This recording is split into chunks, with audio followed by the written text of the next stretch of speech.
السلام عليكم. لقائي بكم اليوم أتحدث عبره عن تطبيق فرض نفسه في فئته، في اعتقادي المتواضع أنه أفضل تطبيق في فئته. هو في نسختين، إحداهما مجانية والأخرى مؤداة، ثمنها جد مناسب، أعتقد أنه لا يتجاوز $4. وحتى النسخة المجانية تفعل بها الشيء الكثير. إنه تطبيق تسجيل الصوتيات ريكوردر HQ أو HQ. هذا التطبيق انضافت إليه مؤخرا في آخر تحديث منذ أقل من أسبوع خاصية جد رائعة. تابعوني إلى النهاية، سأتحدث عنها بعد استعراض أهم مميزات هذا التطبيق والتي جعلت منه الأفضل في فئته.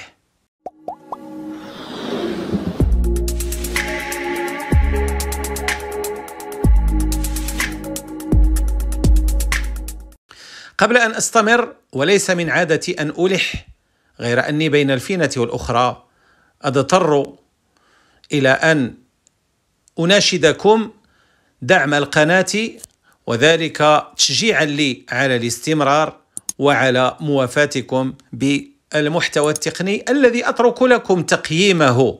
طبعا هذا كله إن أعجبكم محتوى القناة، فأعول بعد الله على دعمكم بمختلف طرق الدعم، من اشتراك وتعليق ومشاركة وإعجاب. الأمر متروك لكم.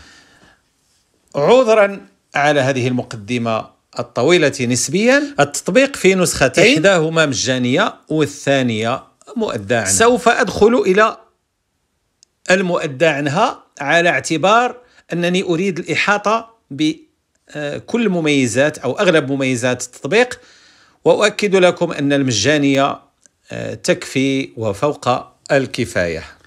أول ما أشير إليه بالنسبة لمستخدمي فويس أوفر، في حالة اختفاء الصوت واقتصاره على الظهور في سماعة المكالمات، ما علينا سوى استدعاء مركز التحكم والضغط على إظهار أوامر التحكم في الصوت، يعني فوق زر تشغيل الصوت انطلاقا من مركز التحكم. هنا اختياران، نختار الاختيار الثاني. بالنسبة لي وأنا أسجل الشاشة لن أختار هذا الاختيار، ولكن لكم أن تختاروا الثاني ليخرج الصوت وتستمعوا إليه بوضوح. لا تحتاجون إلى بيان كيفية التسجيل، فهنا في وسط الشاشة زر يعني كبير ينطقه فويس اوفر ريكورد، نضغط عليه ليبدأ التسجيل. لهذا أتجه رأسا إلى Settings إعدادات، أمر عليها بسرعة، ولعلي سأذكر أول ما أذكر هذه الخاصية الحاضرة بعد غياب. إذن نبدأ بإعدادات الصوت. هذه كلها إعدادات متعلقة بجودة الصوت. الإعداد الأول، الإعداد الثاني متعلق بالامتداد، والمفاجأة في الإعداد الثالث. القناة أو شانيل ستيريو، بمعنى أن التطبيق أصبح بإمكانه أن يسجل بأكثر من مايك. طبعا بالنسبة للأجهزة الداعمة لهذه الخاصية، وبالنسبة لمن أراد أن يسجل بمايك الآيفون ومايك خارجي، لأن التطبيق كما سنرى يدعم المايك الخارجي. الدليل هو أننا بالدخول إلى هذه الخاصية، لاحظوا اختياراتها 3 اختيارات: تسجيل عادي، تسجيل ستيريو، وتسجيل ستيريو عبر الجمع بين المايك ومايك الآيفون، يعني المايك الخارجي ومايك الآيفون. التسمية الأوتوماتيكية، ولك أن توقف تفعيلها وتسمي التسجيل بما تشاء. أيضا المشاركة، ظهور نافذة المشاركة مباشرة بعد انتهاء التسجيل والضغط على إنهاء التسجيل. Magic Time Record Screen. Bouton. هنا الأزرار، تبديل أدوار الأزرار أترك لكم ذلك. أسفل هذه الخاصية نجد Default folder. System default. Bouton. المجلد الافتراضي. هل تريدون أن يكون Folder iCloud. اي كلاود، أو في حالة ما أردتم اختيار آخر تضغطون على اي كلاود وتنزلون إلى الأسفل Toolbar. Bouton. New folder. Bouton. لتنشئوا مجلدا جديدا تسمونه Bouton. بما أردتم من الأسماء. Prends folder after recording. Bouton. Désactiver. بعد الانتهاء من تسجيل ما، هل تريدون أن يتم إنشاء مجلد يتضمن هذا التسجيل لتضيفوا إليه يعني تسجيلات أخرى؟ Email after recording. Bouton.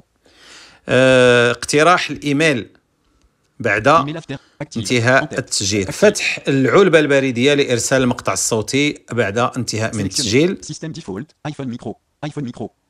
هل تريدون الانتقال من مايك الآخر؟ لأن بعض الآيفونات لها أكثر من مايك كما أسلفت، ولكم أن تختاروا إما الاختيار الافتراضي الأول أو الاختيار الثاني الانتقال إلى المايك الثاني، وهذا بالنسبة للآيفونات التي لها أكثر من مايك.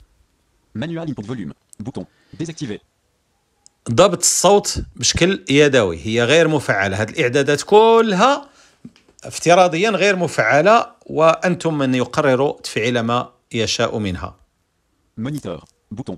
Désactiver. هنا بالنسبة لهذا المونيتور أعتقد أنه جهاز أو ملحق على إين، لا أستطيع أن أفيدكم في هذا المجال. أعتقد أنه ملحق لأن الضغط على هذا المونيتور يحيلنا على تركيب الملحق. تحته مباشرة Keep screen on in recording. Bouton. مفاد هذا الإعداد الإبقاء على الشاشة مضاءة أثناء التسجيل. طبعا هذا لا علاقة له بقدرة التطبيق على التسجيل في الخلفية، فهو يسجل في الخلفية ولو تم قفل الجهاز، ولكن تم منح هذه الإمكانية للمستخدم لأن البعض قد يفضلها ليرى إلى أين وصل التسجيل مثلا. Photo. Bouton. Désactiver. هذه أمور شكلية، يعني ما يتعلق بالصور. في حالة ما أردت أن تكون صورة التسجيل، في حالة ما تم تحويل التسجيل إلى استوديو الصور، Photo. تختار أي صورة تريد أن تضعها له دائما، على أنه يمكنك التبديل. يعني تارة تختار الصورة الافتراضية الموجودة في التطبيق، وتارة تختار ما تشاء من الصور، ويمكنك أيضا أن تأخذ صورة بالكاميرا وترفقها وتجعلها كغلاف للتسجيل الذي أنجزته. Tag. Bouton. التاج هذا عبارة على وسم للتسجيل حتى يسهل الوصول إليه عند البحث عنه بسهولة. Earphone remote control. Bouton. Désactiver. هنا لا أدري ماذا يقصد المطور ب يعني الريموت كنترول للسماعة. Audio output. Built-in speaker. Bouton. أيضا مخرج الصوت، لك أن تختار مخرج الصوت، يعني ما بين المخرج الموجود في الآيفون ومكبرات تشتغل بتقنية البلوتوث. أترك لكم اكتشاف ذلك. Mix with the rap. Bouton. Activer. هذه الخاصية شغلتها، ومفادها أنك ولو كنت تسجل بتطبيق آخر أو بخاصية تسجيل الشاشة، فإن التطبيق أيضا يستطيع أن يسجل. وقد جربتها وأنا أسجل عبر تقنية تسجيل الشاشة، وسجل التطبيق برفقة تسجيل الشاشة. هذه الخاصية تنفع عند من يريد أن يعني يسجل فيديو منفصل وصوت منفصل ويدمج الاثنين. هناك تقنية يدعمها هذا التطبيق اللي هي إزالة الفراغات، يعني وتخطي الفراغات. فلك أن تحدد الفراغ الذي تسمح للتطبيق بتخطيه. افتراضيا هو 5 ثواني. Speech to text. En tête. مفاد هذه الخاصية تحويل التسجيل الصوتي إلى نص مكتوب. Bouton. طبعا يطول بي الحديث كثيرا إن جربت كل هذه الخاصيات، أترك ذلك لكم. ثم تأتي خاصية أخرى Order by. Modifier time descending. متعلقة بترتيب الملفات أترك لكم اكتشافها، يعني هل هو ترتيب عادي أم عكسي. لا تنقضي خاصيات هذا التطبيق، فهو قادر على الارتباط بالسحابات كاي كلاود ودروب بوكس، بل حتى بالشبكات الاجتماعية الفيسبوك لمن أراد أن ينشر المقاطع على الفيسبوك، لأنه بإمكانه أن يحولها إلى فيديوهات من نوع MP4. هذه كلها سحابات أترك لكم اكتشافها. في الأسفل بالنسبة للMP3 MP3 فورما، إعدادان متعلقان بالجودة، أولهما وثانيهما bitrate 128 kilobits 160 kilobits par seconde 320 kilobits par seconde. نستطيع أن نرفع الجودة إلى 320 كيلو بايت في الثانية. بقي أن أشير، والحديث عن هذا التطبيق مشوق ومغري بالاستمرار، غير أني سأتوقف بعد أن أشير إلى كيفية التعامل مع الملفات المسجلة. لاحظوا، وسأترك لكم للإشارة ملفا عبارة عن نموذج مسجل بتقنية ستيريو التي أصبح التطبيق يدعمها مؤخرا.